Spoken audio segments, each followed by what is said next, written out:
Assalamualaikum warahmatullahi wabarakatuh. Kami dari kelompok 2 akan menjelaskan materi tentang laporan auditor independen. Kelompok 2 yang beranggotakan yang pertama Rini Wahyuni BP 1901005, yang kedua Elmida BP 1901031, yang ketiga Disa Claudia Surahman BP 1901039, yang keempat Atari Aulia Nasmi BP 1901050.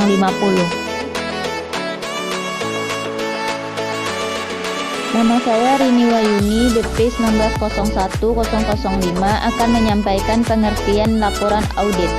Pengertian audit adalah laporan yang berisi opini audit yang dikeluarkan oleh auditor independensi setelah melakukan pemeriksaan atas laporan keuangan entitas dan laporan terkait itu termasuk laporan keuangan, akun manajemen, laporan manajemen atau laporan lain seperti laporan yang sesuai.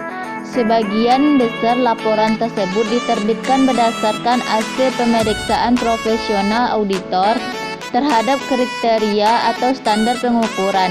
Misalnya, auditor melakukan auditnya atas laporan keuangan klien terhadap standar akuntansi yang digunakan untuk menyusun laporan keuangan tersebut. Dengan kata lain, mereka menilai apakah laporan keuangan disusun dengan pandangan benar dan wajar, sesuai dengan standar akuntansi atau tidak.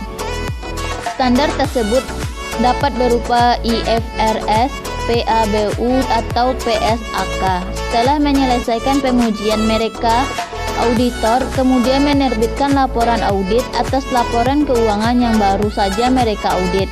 Laporan ini juga akan memasukkan opini mereka atas laporan keuangan. Selanjutnya, fungsi laporan audit. Laporan audit digunakan oleh banyak pemangku kepentingan termasuk manajemen entitas, dewan direksi, pemegang saham, investor, badan pemerintah, bank, dan banyak lainnya. Dalam kebanyakan kasus, laporan audit dikeluarkan untuk mencakup laporan keuangan selama 12 bulan atau periode 1 tahun.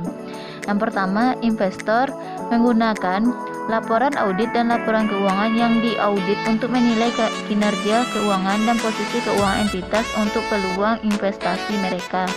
Yang kedua, badan pemerintah menggunakan laporan audit dan laporan keuangan untuk menilai kelengkapan dan keakuratan laporan pajak.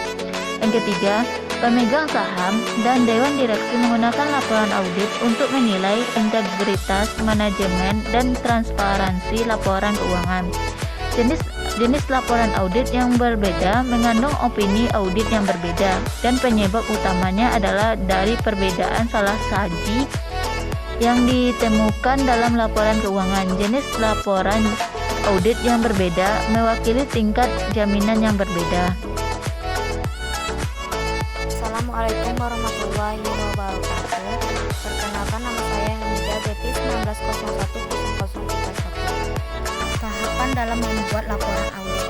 Yang pertama, meminta dokumen keuangan. Setelah memberitahu organisasi tentang audit yang akan datang, auditor biasanya meminta dokumen yang tercantum pada daftar pemeriksaan pendahuluan audit. Dokumen-dokumen ini mungkin termasuk salinan laporan audit sebelumnya, laporan bank asli, kwitansi, dan buku besar. Selain itu, auditor dapat meminta bagan organisasi bersama dengan salinan risalah, dewan dan komite, serta salinan anggaran rumah tangga dan peraturan tetap. Yang kedua, mempersiapkan rencana audit. Auditor memeriksa informasi yang terkandung dalam dokumen dan merencanakan bagaimana audit akan dilakukan. Loka karya risiko dapat dilakukan untuk mengidentifikasikan kemungkinan masalah. Rencana audit kemudian disusun. Yang ketiga, menjadwalkan rapat terbuka. Manajemen senior dan staf administrasi kunci kemudian diundang ke pertemuan terbuka di mana ruang lingkup audit disajikan oleh auditor. Kerangka waktu untuk audit ditentukan dan masalah waktu apapun seperti jadwal liburan dibahas dan ditangani. Kepala departemen mungkin diminta untuk memberitahu staf tentang kemungkinan wawancara oleh auditor. Keempat, melakukan kerja lapangan di lokasi. Auditor mengambil informasi yang dikumpulkan dari rapat terbuka dan menggunakannya untuk menyelesaikan rencana audit. Kerja lapangan kemudian dilakukan dengan berbicara kepada anggota staf dan prosedur dan proses. Auditor menguji kepatuhan terhadap kebijakan dan prosedur. Kontrol internal dievaluasi untuk memastikannya memadai. Auditor dapat mendiskusikan masalah yang muncul untuk memberikan organisasi kesempatan untuk merespon. Yang kelima, menyusun laporan. Auditor menyiapkan laporan yang merinci temuan audit, termasuk dalam laporan tersebut adalah kesalahan matematika, masalah posting, pembayar resmi tetapi tidak dibayar, dan perbedaan lainnya. Masalah audit lainnya juga terdaftar. Auditor kemudian menulis komentar yang menjelaskan temuan audit dan merekomendasikan solusi untuk setiap masalah. Yang keenam, menyiapkan pertemuan penutupan. Auditor meminta tanggapan dari manajemen yang menunjukkan apakah setuju atau tidak setuju dengan masalah dalam laporan. Deskripsi rencana tindakan manajemen untuk mengatasi masalah dan tanggal penyelesaian diproyeksikan.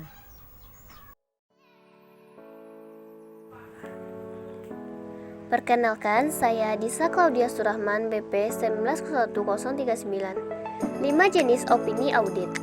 Ada 5 jenis opini audit yang dikeluarkan oleh auditor atas laporan keuangan. Setiap jenis laporan mengandung arti dan pesan yang berbeda dari auditor kepada pengguna laporan keuangan. Opini audit tersebut meliputi yang pertama, unqualified opinion atau wajar tanpa pengecualian.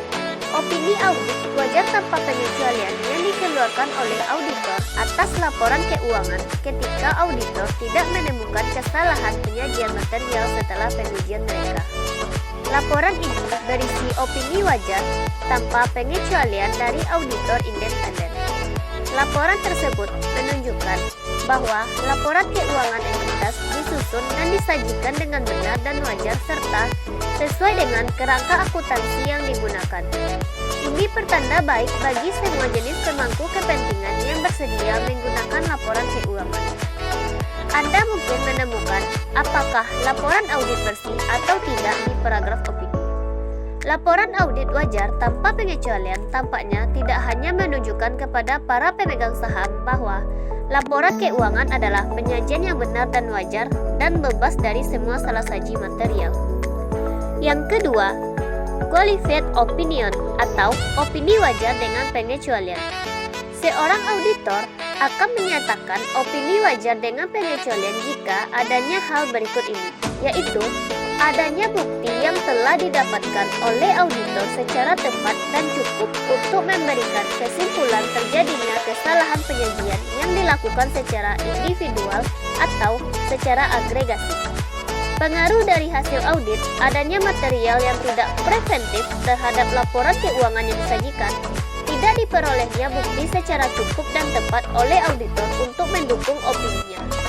Namun, auditor melakukan penyimpulan adanya pengaruh kesalahan penyajian tidak terdeteksi pada laporan keuangan yang muncul. Kalaupun terjadi, maka adanya material tadi tidak pervasif. 3. Modified and qualified opinion atau opini wajar tanpa pengecualian dengan paragraf penjelasan. Pada jenis opini wajar tanpa pengecualian dengan paragraf penjelasan didasarkan pada suatu keadaan tertentu yang tidak berdampak langsung pada opini auditor. Penjelasan paragraf akan diberikan auditor berkaitan dengan situasi tertentu yang sebelumnya sudah disebutkan. Beberapa keadaan tersebut menjadi pemicu adanya modified and qualified opinion, yaitu yang pertama, adanya beberapa pendapat dari auditor diambil dari pendapat auditor independen yang lain. Yang kedua, tidak ada aturan jelas laporan keuangan sehingga bisa menyimpang dari standar akuntansi keuangan. Yang ketiga, terjadinya pengaruh dari ketidakpastian keadaan masa yang akan datang serta hasil yang tidak terprediksi. Yang keempat, adverse opinion atau opini tidak wajar. Opini auditor dinyatakan tidak wajar jika pada saat auditor melakukan pemeriksaan terhadap laporan keuangan mendapatkan bukti yang tepat dan cukup. Selanjutnya, auditor akan menyimpulkan adanya kesalahan yang terjadi pada laporan keuangan seperti kesalahan penyajian. Kesalahan penyajian ini bisa juga karena individual atau secara agregasi yang merupakan material serta pervasif dihadapkan pada laporan keuangan. Pervasif berarti bahwa adanya kesalahan yang berdampak kemanapun serta mendalam. Yang kelima, disclaimer of opinion atau opini tidak menyatakan pendapat. Pada opini tidak menyatakan pendapat ini, seorang auditor tidak akan melakukan penyimpulan terhadap pengaruh penyajian kesalahan material yang tidak terdeteksi pada laporan keuangan. Jikalau ada, tentu bersifat preventif dan material. Ketika ruang lingkup audit terbatas, seseorang auditor tentu tidak akan melakukan pemeriksaan. Berdasarkan standar audit yang sudah ditetapkan, maka terjadilah disclaimer of opinion tersebut.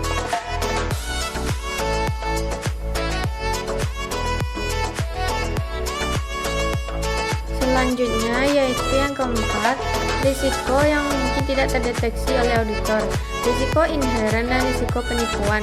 Standar audit mensyaratkan auditor memiliki perencanaan audit yang tepat serta penilaian risiko. Ini untuk memastikan bahwa kualitas audit terjaga dan risiko audit diidentifikasi dan diminimalkan.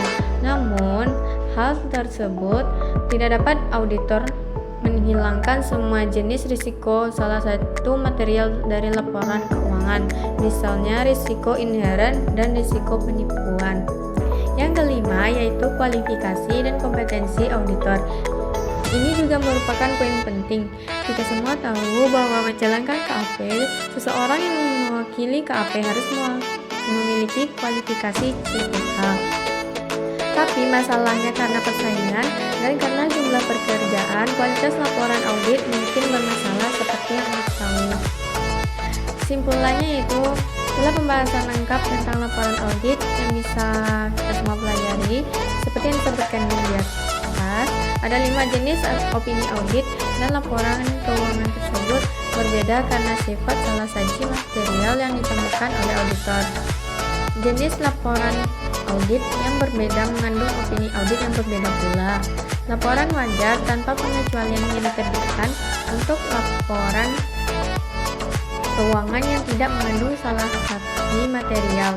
Auditor akan mengeluarkan opini yang berbeda jika laporan keuangan mengandung salah saji yang meluas. Namun, mereka akan menolak untuk tidak mengungkapkan pendapat mereka jika mereka tidak memiliki cukup waktu untuk mereview keuangan.